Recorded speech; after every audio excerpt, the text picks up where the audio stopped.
as document A stroke 3089.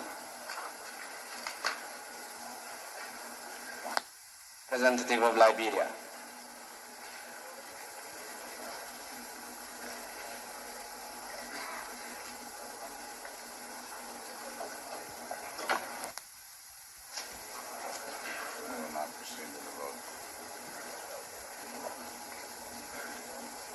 We will now proceed to the vote.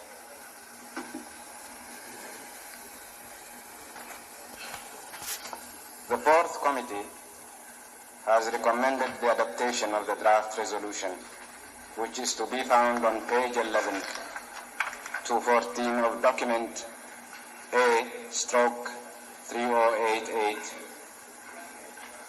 The draft resolution consists of two sections, which I shall put to the vote separately.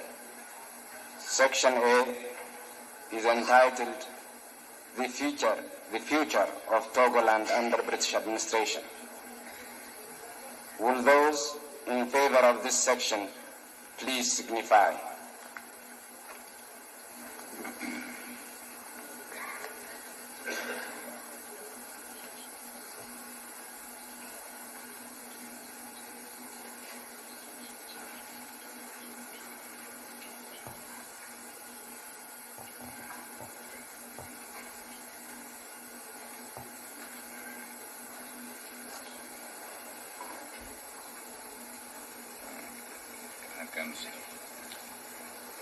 Against?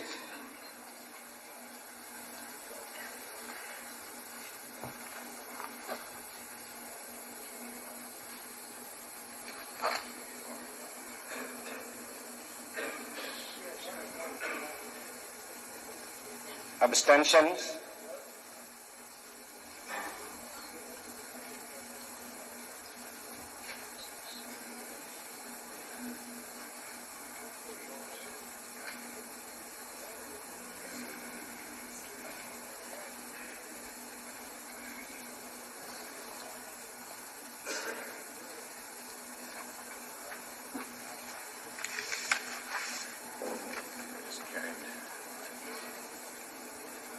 The voting is as follows.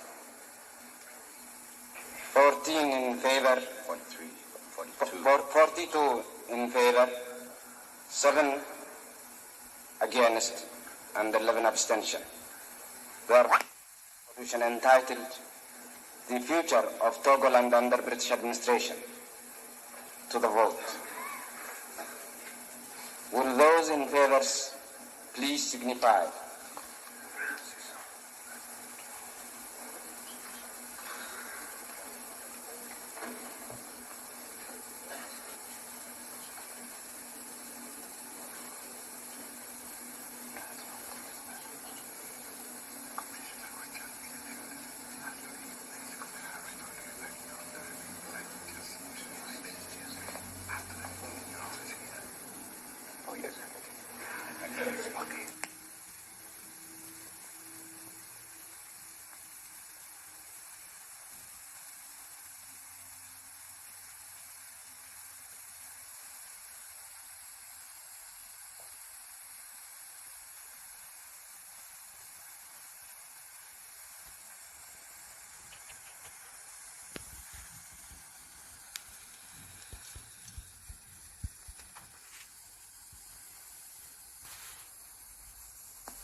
Mr. Chairman,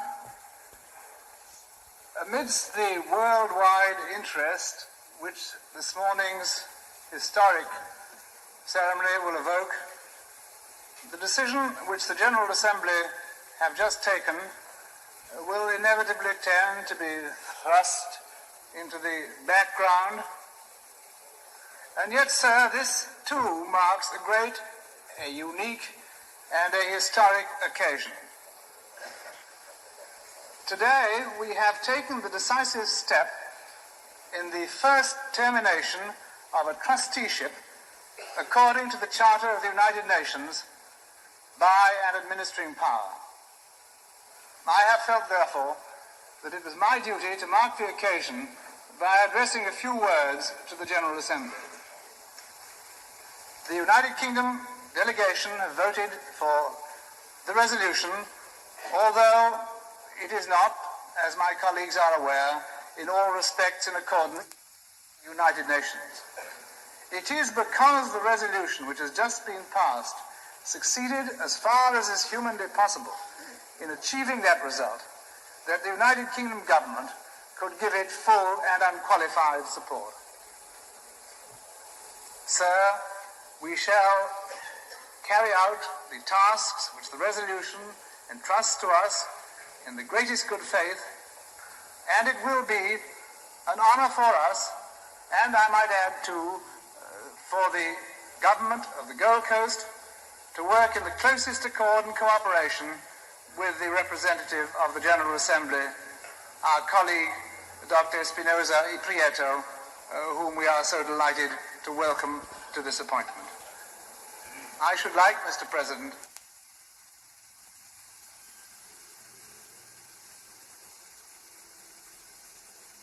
Sir, we are here today to consider a further important step towards the final solution of a problem which has occupied much of the time and thought of this Council in recent years, and that is the problem of the future of Togoland under British trusteeship.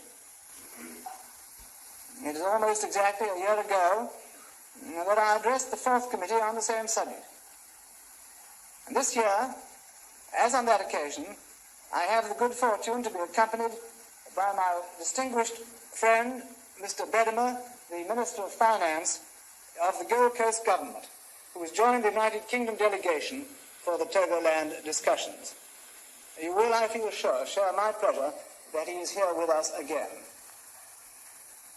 Since the Council last discussed Togoland in July of this year, the visiting mission appointed in March has visited the British and French Trust Territories and has completed its special report. I should like, on behalf of the United Kingdom Government, to congratulate the chairman and members of the mission on the efficient and conscientious way in which, in the short space of 3 months, they discharged the whole of their arduous task. The report bears witness to the thoroughness, impartiality, and high sense of duty with which the whole task was approached. Now, it's important aspects of this matter. The main recommendation is that the wishes of the people of British Togoland should be ascertained by means of a plebiscite. And I should say at once that as regards this recommendation, the United Kingdom government finds no difficulty whatever. While the holding of a plebiscite anywhere is, as we all know, no light undertaking, and while it is evident from the meticulous care which the mission themselves have devoted to the detailed arrangements that the present case is no exception to the general rule, it is, I think, widely accepted that a plebiscite is the fairest form of consultation in a case like this. The United Kingdom government are entirely satisfied that no other method would be feasible. Comment further thereon in due course. Now I now come to the questions to be put to the voters in the plebiscite. The Council will recall that the 2 questions recommended by the visiting mission read as follows. 1. Do you want the integration of Togoland under British administration with an independent Gold Coast? 2.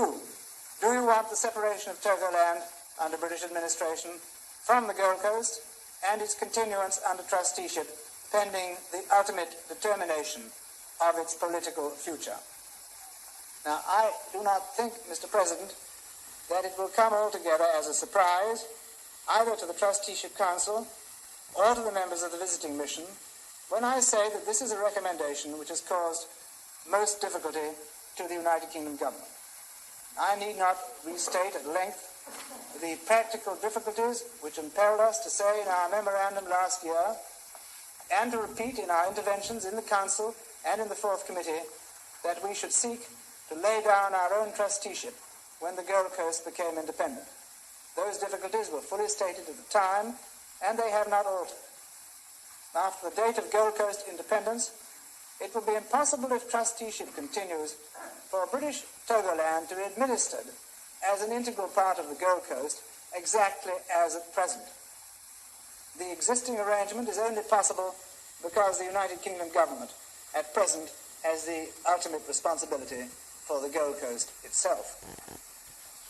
It was because this state of affairs would come to an end on the day when the Gold Coast achieved independence that the United Kingdom felt bound to submit the matter to the United Nations in the first instance.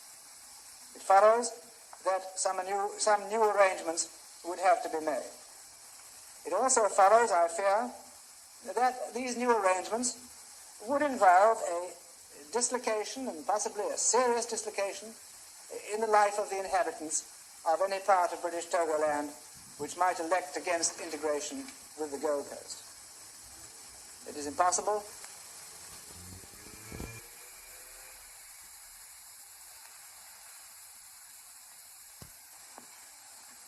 Mr. President, I hope that the Council will not feel that I have taken up too much of their time this afternoon. This is a unique and historic task on which we are engaged. It is a matter of great importance, alike to the United Nations, to Great Britain, and not least to the Gold Coast, that the people of Togoland under British administration should be properly consulted about their future. It is our firm conviction that the report of the visiting mission provides a useful basis for determining how this can be done. Their destiny through a plebiscite.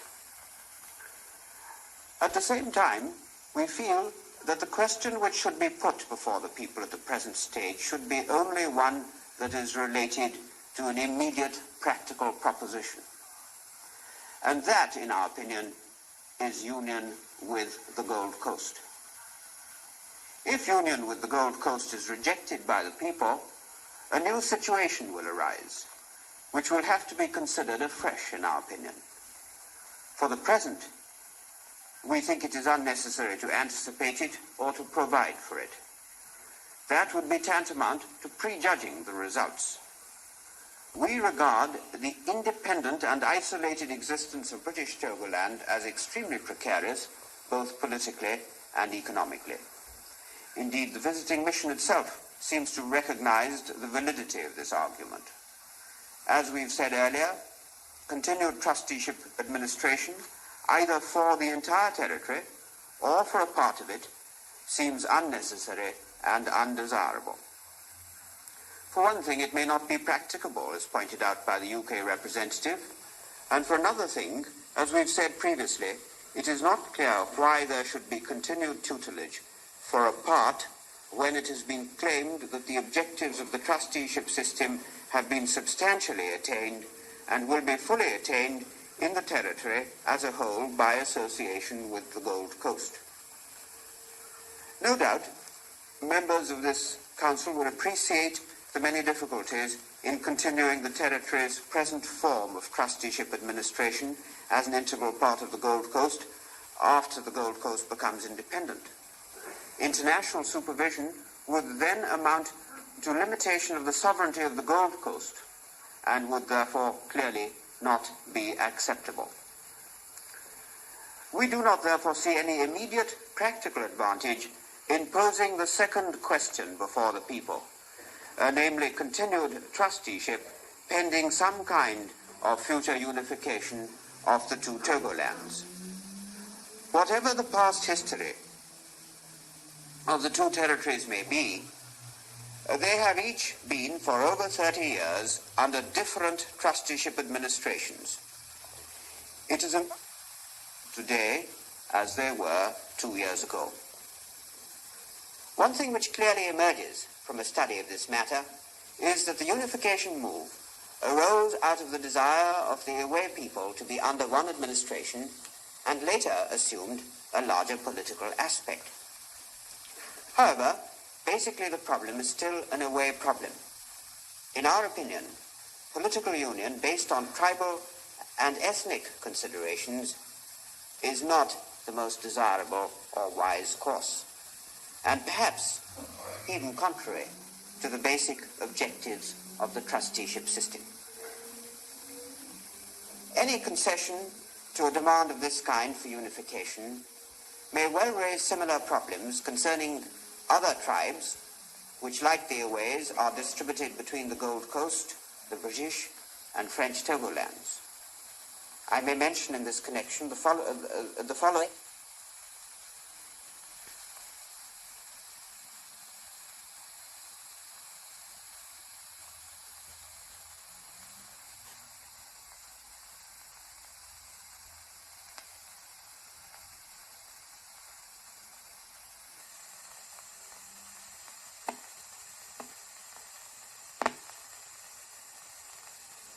Single question were to be put, as the United Kingdom representative proposes, and if a majority in any area were to vote in the negative, the practical situation would be about the same as if the question were asked in two parts. Namely, some continuing administration would need to be provided for. Although we appreciate the problems involved in the formulation of the question, as pointed out yesterday by Mr. Hopkinson, we find it difficult to believe that the administering authority would find it impossible to continue temporarily some kind of administrative responsibility in certain areas where there might be substantial majorities who are not quite ready to make up their minds as to their future. We fully realize why the administering authority, which has expressed its view that the territory is ready for independence as an integral part of the goal.